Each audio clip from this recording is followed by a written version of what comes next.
The knock came sharp, too sharp for midnight. Clara froze halfway down the hallway, the lamp in her hand shaking. She opened the door just enough to see him. A weathered man stood on the porch, coat dusted, hat low, holding a folded letter in his cracked fingers. His eyes looked as if they carried a grave. Clara tightened her grip on the door. "What do you want?" He raised the letter. "This. I don't take things from strangers." "You'll take this." "No."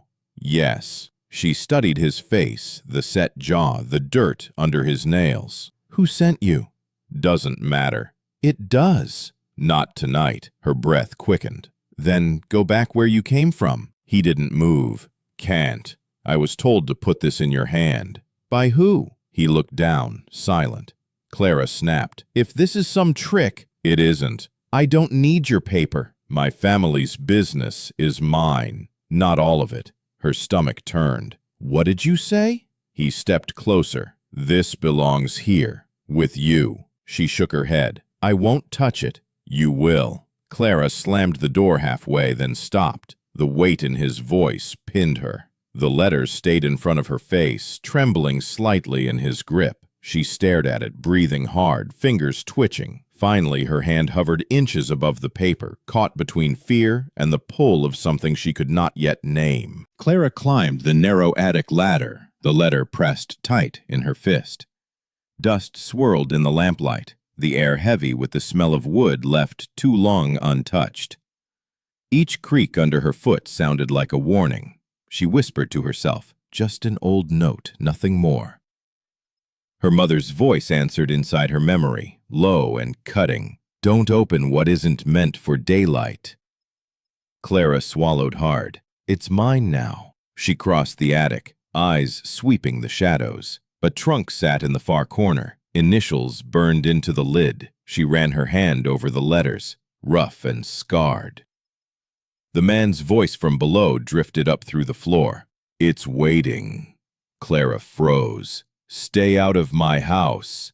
"I'm not in. I'm just listening." Her chest tightened.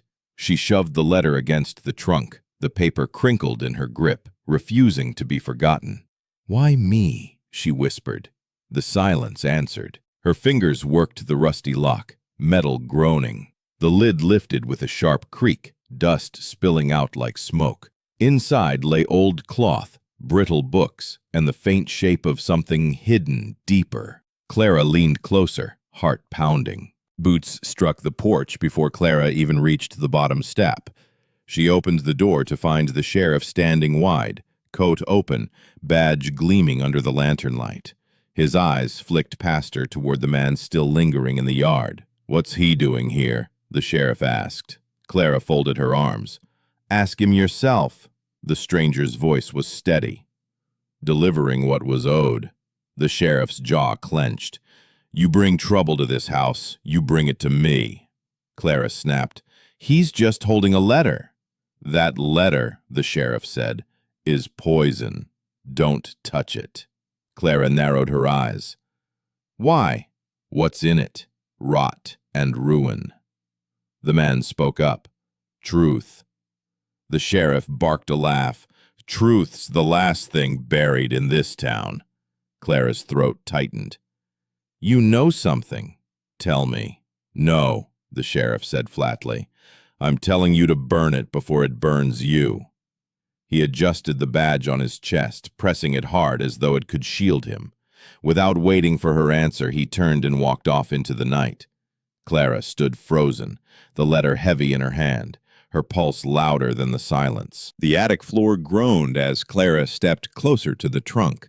Suddenly, the board beneath her heel cracked and sank. She dropped to her knees, lamp rattling in her grip. Dust burst upward, and with it a dark stain revealed itself. Old but clear. Her stomach lurched. "No, that's not—" The stranger's voice floated from the ladder. "Blood lasts longer than memory." Clara snapped. "Stay down there." "I told you what you'd find." Her hand shook as she touched the warped wood. The color spread out like a shadow that never left. "Whose was it?" He paused. "A man who crossed your father." "You lie." "I buried him." Her chest tightened. "You don't know my father." I knew him well enough to dig his dirt.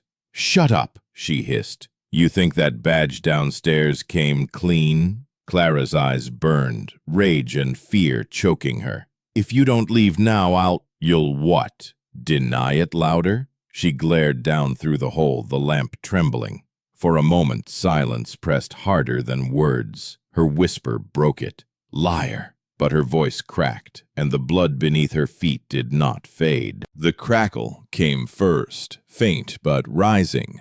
Clara rushed to the window, the orange glow stretching across the night. The barn was burning, flames clawing high, sparks falling like ash across the yard. She stumbled outside, the stranger close behind. Neighbors gathered, voices sharp in the smoke. That family brings curses, one shouted. Always has, another spat.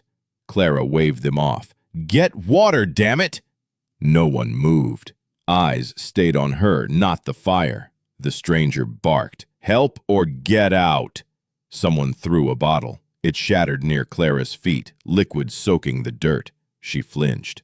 Leave it burn, a woman hissed. Let it finish what it started. Clara's throat ached. This is my home! The crowd murmured, whispers running like wildfire. The stranger stepped in front of her, shielding her from the smoke and stares. They want you scared. Clara's eyes burned, not from the smoke. Why? Because they know. Her fists clenched. Then tell me! The fire roared, beams collapsing, heat pressing against her face. She turned to him, voice sharp and breaking. Either speak the truth or leave me burning with it. Clara sat at the kitchen table, smoke from the fire still clinging to her clothes. The letter lay flat before her, edges browned, the fold deep from years untouched. Her hands shook as she tore it open. Her mother's handwriting bled across the page, dark and steady. Clara's lips moved as she read aloud. I confess what cannot be buried. A man was killed. Your father helped hide it. The sheriff swore silence, and her voice cracked. I struck the blow. The room spun. The stranger's voice was low. Now you see. Clara slammed the paper down. No, she wouldn't. She couldn't. She did. You don't know her. I dug the grave. Clara's head snapped toward him, eyes wild. You shut your mouth. I can't. It's all I hear. Her breath came fast, chest tight. Why bring this to me? Why now? He leaned closer, voice raw. Because you're the only one left who'll listen. The letter shook in her hands. Clara wanted to rip it apart, to burn it, but her fingers clung to it like a chain. The stranger whispered, almost to himself, because I dug the grave. Clara's eyes stayed on the letter, the words cutting deeper with every glance. The stranger leaned against the doorframe, watching her break apart. She whispered, It wasn't just my father. No, he said. The governor gave the order. Your father obeyed. The sheriff cleaned the mess. Clara looked up sharply. The governor? He nodded. Power runs downhill. Blood follows. Her throat tightened. And you carried the dirt. I carried the silence. Clara shoved the letter toward him. Then take it back. I don't want it. He pushed it back across the table. It belongs to you. She snapped. I didn't ask for this. You didn't have to. It found you. Her chair scraped the floor as she stood. What do you want from me? His eyes held steady. Justice. Clara laughed bitterly. Justice? In this town? He didn't move. Justice costs. She stared at him, heart hammering. And if I refuse? He stepped closer, voice cold. Then the grave keeps calling. It won't stop. Clara gripped the edge of the table, the weight of the letter pressing down harder than stone. She whispered, Then show me. The woods swallowed their steps, branches clawing at the lantern light. The stranger walked ahead, silent, until the trees opened to a clearing. At the center stood a stone well, crooked and dark, its rope frayed, the bucket long gone. Clara stopped short. Why here? This is where they hid what they couldn't bury. Her skin prickled. What's inside? He leaned over, voice low. Everything they feared. Clara's hands trembled as she peered down. The air rising from the well was damp, sour, endless. The stranger reached in, pulling out a bundle of rags tied with twine. Inside, a child's shoe, rusted revolver, a ribbon torn at the edge. Clara staggered back. No, no, that's not ours. It was your mother's. Her chest heaved. You lie. Truth doesn't rot. Clara clutched the ribbon, the fabric crumbling in her grip. She wouldn't. She did. Her voice broke. Stop. The well echoed her word back, drawn out and warped. Clara dropped the ribbon, her scream tearing through the night, bouncing down the stones and coming back twisted, almost unrecognizable. The stranger whispered, "The well remembers what people forget." Clara stormed into the square at dawn, the letter clutched in her hand. The townsfolk gathered fast, drawn by her voice. She held the paper high. My mother confessed. My father hid it. The sheriff kept it quiet. You all knew. Gasps rippled. Murmurs spread like fire through dry grass. An old man spat. Best leave the dead buried. A woman shook her head. That family's been cursed since before you were born. Clara's voice cut sharp. Cursed or silenced? The crowd muttered, shifting uneasily. Another voice shouted, She's lying! Wants attention. Clara's hands shook, but her words didn't.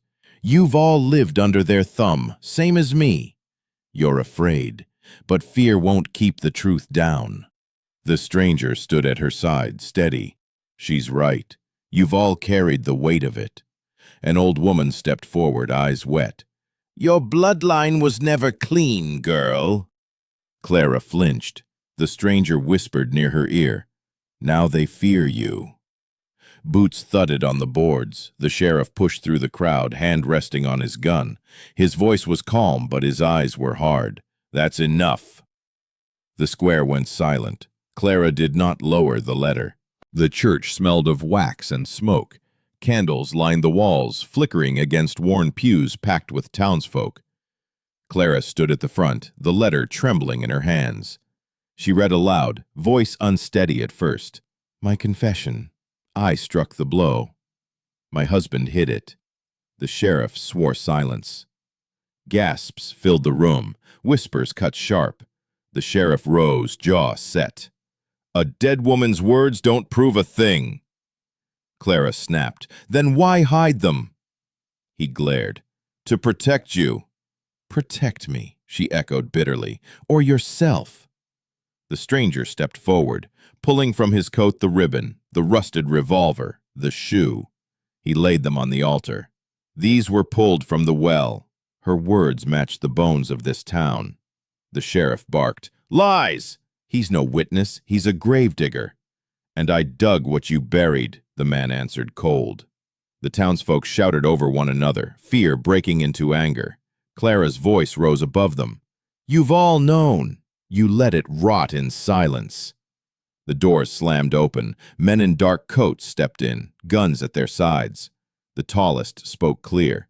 The governor calls this meeting over. The governor's men spread through the church, their boots echoing on the wooden floor. The crowd shrank back. The sheriff stood taller, almost relieved. Clara clutched the letter tighter. One of the men held out his hand. Give it here. Clara shook her head. No. Then we'll take it.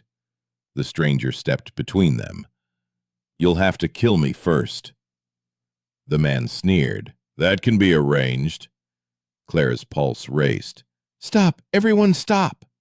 The sheriff pointed at her. She doesn't know what she's holding. That paper tears this town apart, Clara fired back. It already is. The stranger leaned close to her ear.